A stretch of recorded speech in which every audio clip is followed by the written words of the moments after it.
welcome to Flashback, episode 19, up to 19. We're Games, Brains, Headbanging Life. Of course, we're looking at games from the past, and this time we're looking at the original Fable. That's an action role-playing video game, the first in the Fable series, obviously, developed by Big Blue Box Studios, who was a satellite developer of Lionhead. Published by Microsoft Studios, and exclusive. The game released on the Xbox in September 2004. An extended version of the game called The Lost Chapters was released for the Xbox and Windows in 2005. It was followed by two sequels, Fable 2 in 2008 and Fable 3 in 2010.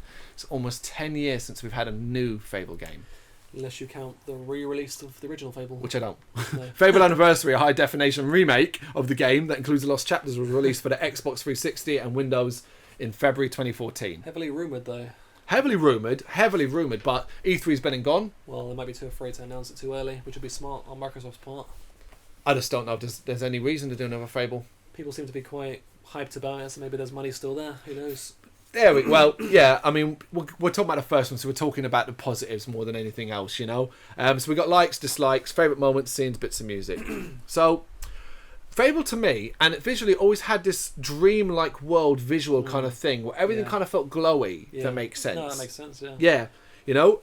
Chucking that as well with what is some very memorable music. Yeah. I think of Fable, I can start hearing the tunes in my head. Yeah. You know? It's one as well, because it was an open world kind of thing, it felt huge. Even though it wasn't, it felt big. And because you could basically do it at your own pace and time, moving back and forth to towns, as you so choose, love that. And of course, the alignment system. And the visual changes to your characters depending upon what route you do. Be it not just about evil stuff, but perhaps you eat too much or you drink too much. Yeah. You know? Oh, and it's humour. If you're a Terry Pratchett fan, you can kind of get a lot of the parallels with this game. For sure. Yeah? Yeah, I mean, you touched on basically everything, I would say. Yeah.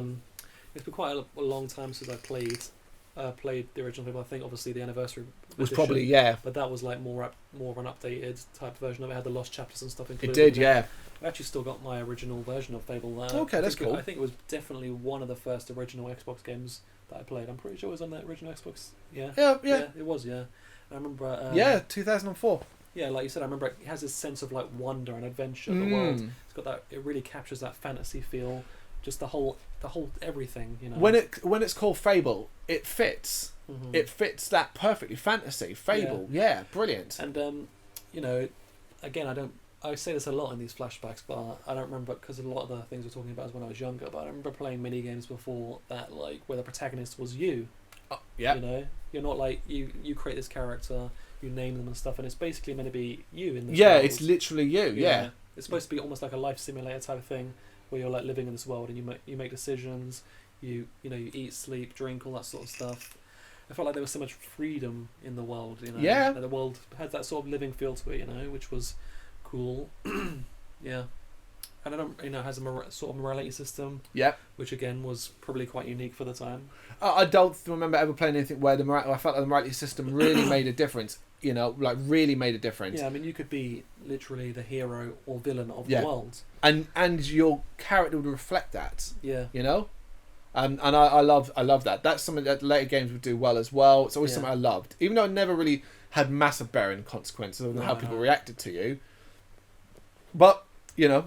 Yeah, I mean, they'd boo you and stuff. I don't know if that was in the first game or not, but probably in the first game, but because like sleeping with people didn't really come into later games. Yeah, I don't know how much that mattered. True. You know, the magic abilities at your disposal were pretty cool. Yep. Decent, different styles of combat, swordplay, crossbows, magic. And you mentioned the humour. I mean, it had this proper. It has a British Britishness to it, like the dialogue and everything about it was very British, which was cool coming from England, you know. Of course. English studio. Molyneux as the... Yeah. He's British. Yeah. Yeah, the music, like you said, is definitely a highlight. There's one that plays in Oakvale that has really stuck with me. That's one that I remember fondly. That's it for likes, really. Alright, dislikes then. The story isn't what you remember about Fable. Notice how no point in the likes did we mention story. I do remember the story obviously is about your family getting murdered and your sister getting Jack kidnapped. of Blades. Yeah. No, it's not like... It's kind of standard, a little bit standard, like fantasy type thing, what you might expect, and a revenge tale and a rescue the sister type thing. Absolutely. But it's not like overly memorable. It's not groundbreaking. Not at all. Yeah, I mean, I've just got that. I think I recall the load times being a bit of a like lengthy issue. Okay, yeah. Which is usually an issue in these older games, especially these ones that have these big worlds. They've got to populate all these villages with the NPCs and stuff, so it's understandable, especially in the times. But I remember it being quite long. Yeah. Combat. Yeah. I always found it to be quite unsatisfying. Yeah. Never felt like there was any real meat to the bones of that. And I was always more of a sword fighter as well. Yeah, it was a bit of just like press a button to swipe a sword Until they die. Until they die. Yeah. And this is a funny one.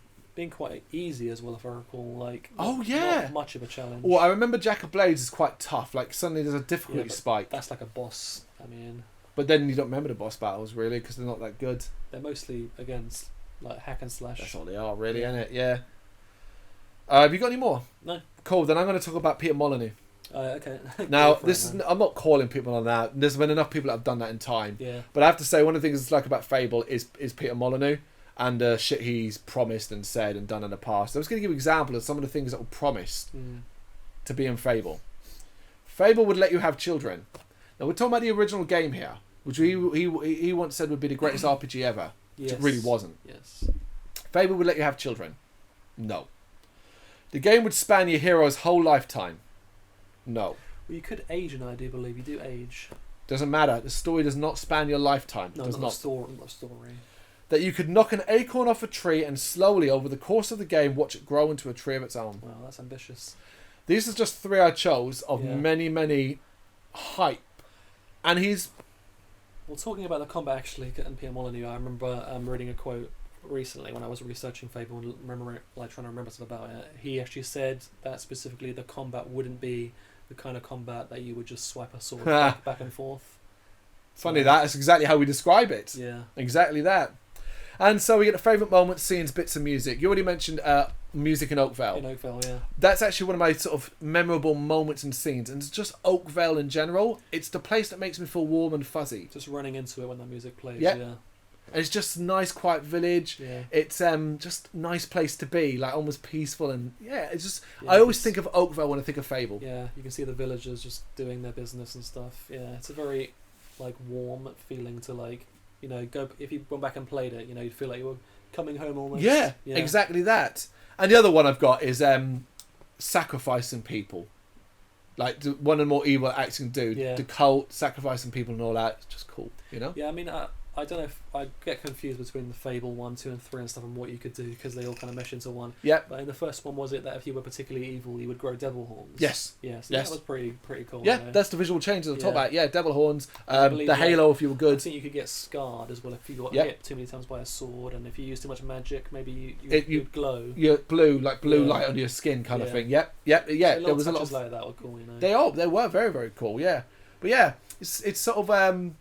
it's not a game I would... Like we said, I mean, would it be in your top 100 games ever? I'd probably say no. It's a bit of a relic now. Yeah, yeah. But it's still, you know, it had its place. That's it. It's a Yeah. piece of time. I mean, I'd say play the anniversary edition if you want to have a go. If you've never played it, you're going to get the whole complete Yeah. edition there. But it's aged, you know, the systems in it, you know, compared to today. But it inspired a lot, you know. Yeah. A lot of games were inspired by Fable and the systems it introduced. A lot of RPGs. It's a 15-year-old game now, people. 15 years old. You know, I would love to see a modern Fable, you know, if they could do it right in a really big world. And they could deliver on a lot of these promises that maybe were originally promised, like some of the things you said, you know. Yeah, that could be done now. Could be Yeah. possible. There you go. Yeah. There's our flashback. Check out the other videos and other content. Hit that like and subscribe. And thank you for watching.